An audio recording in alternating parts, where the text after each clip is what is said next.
Hey guys, it is John from Seattle Coffee Gear. Welcome back to the Commercial Kitchen. We are doing a commercial crew review on a long time favorite classic grinder, the Mazzer Super Jolly. We hadn't done a crew review update on this one in a little bit, so this is our update here. This is the grinder that pretty much everyone knows, pretty much everyone loves. It is a classic, a living legend.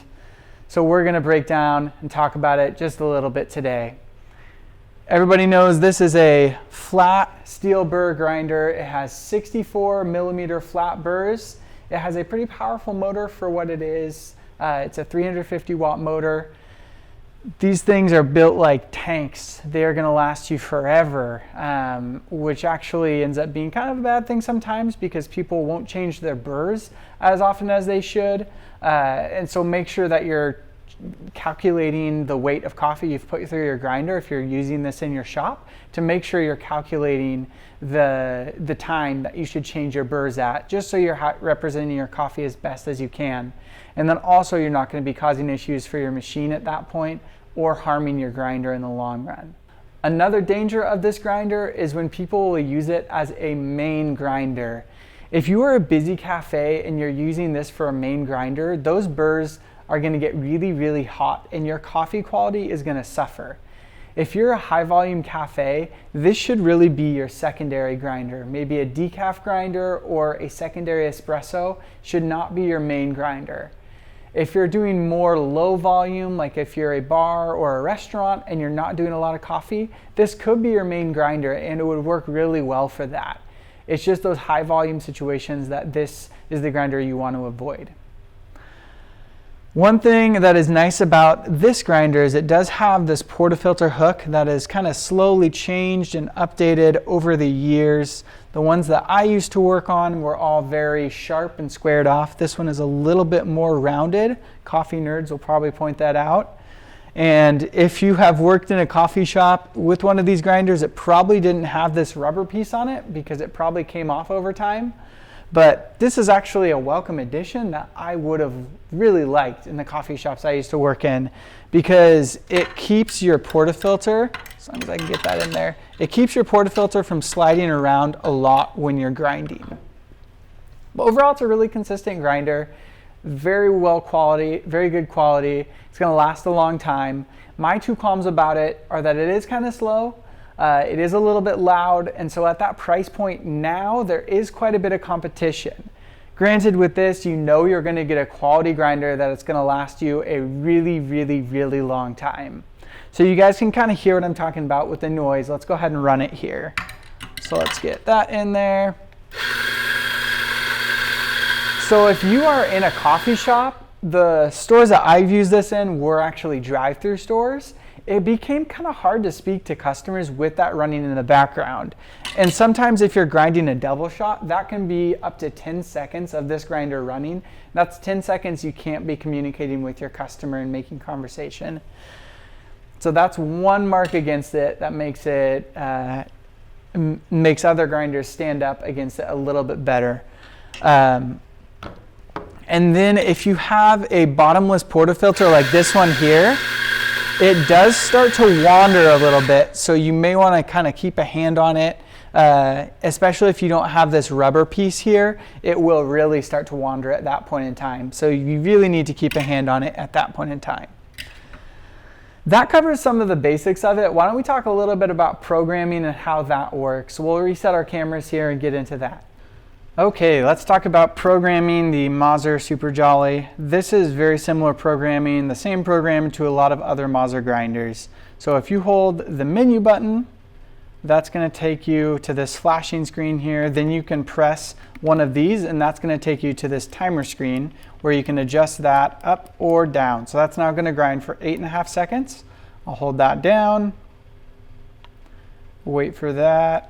Now we're back here, and this is our shot counter. So that tells us the number of shots we've ground out, counting this as a single shot and this as a double shot. This is also a continuous run button right here. I'm gonna get this in here. That was a fun one. That does happen sometimes. Sorry. This is a continuous run button. So if I just hold that, it's going to run till I let go. Oftentimes coffee shops will use this as a purge or a top off button to get everything good there. Inside here, you'll notice something that if you've worked on an older Mazzer grinder, you probably haven't seen this. This is actually a finger guard, and most of these get removed and thrown away the first time somebody takes this off. Another thing you may not have seen if you're used to an older Mazzer grinder is this little clip piece right here. This was put in so that you could put this on the side and not have this hanging down like that while you're cleaning the inside of this. Most people are going to take this finger guard off here as soon as they get the grinder so they can get into the static screen here and either adjust that or get in there and clean either way. This is held in by screws over here. So if you've ever worked on a Mazzer grinder and seen these screws missing, now you know what that's for. It's for this finger guard here. Some people will also modify the static screen in there, which you can't quite see from here. So we'll take this finger guard off and show you. Okay, now I took off this finger guard here so we can see the static screen in there. I'll grind so you can see what that looks like.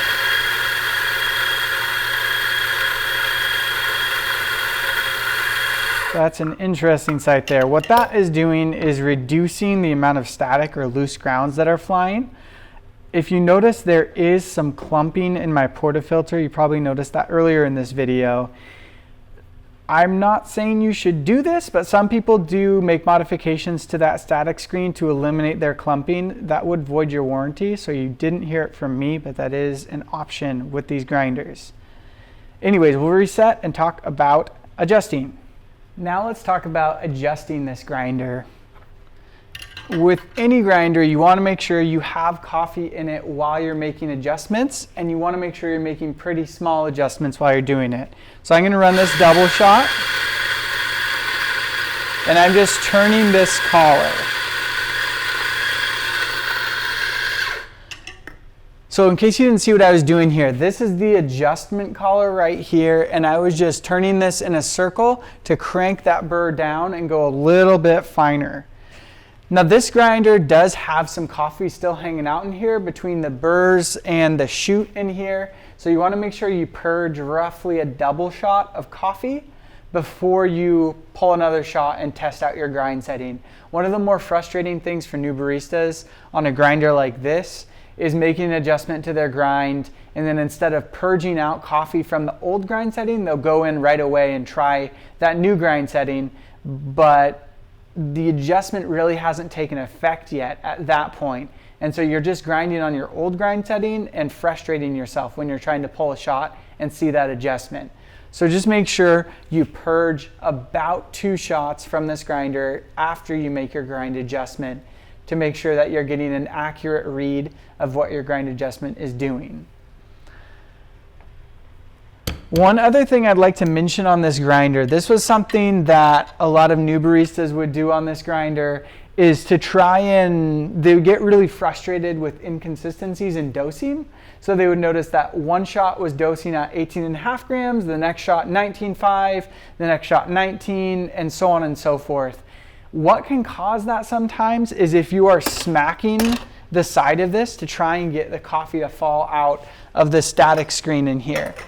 What that does is that adds to that current dose, but then it shorts the next dose. So doing that and trying to create consistency that way actually creates more inconsistency in your doses.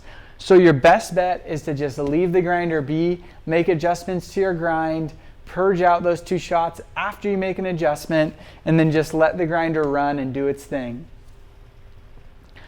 This grinder is mainly an espresso grinder. I know some people will use it for other things, but its primary design is for espresso. That's all I've ever used it for, and it does a good job at that.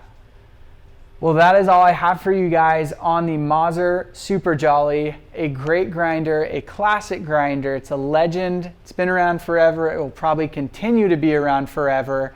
I'm sure if you've ever been a barista, you've worked on one of these, you have some stories you could tell about this grinder. some love stories, some hate stories, I'm sure. Thank you guys so much for watching. I hope you enjoyed this video. If you have questions about anything I talked about, leave us a comment down below. If you enjoyed it, like the video. Make sure to subscribe to our channel to see more videos like this. And if you have questions about commercial coffee equipment, or you're wanting to upgrade the equipment at your shop, start your own shop, please give us a call. We'd love to talk that through with you and be your resource on that. Thank you guys so much for watching. Have a great rest of your day.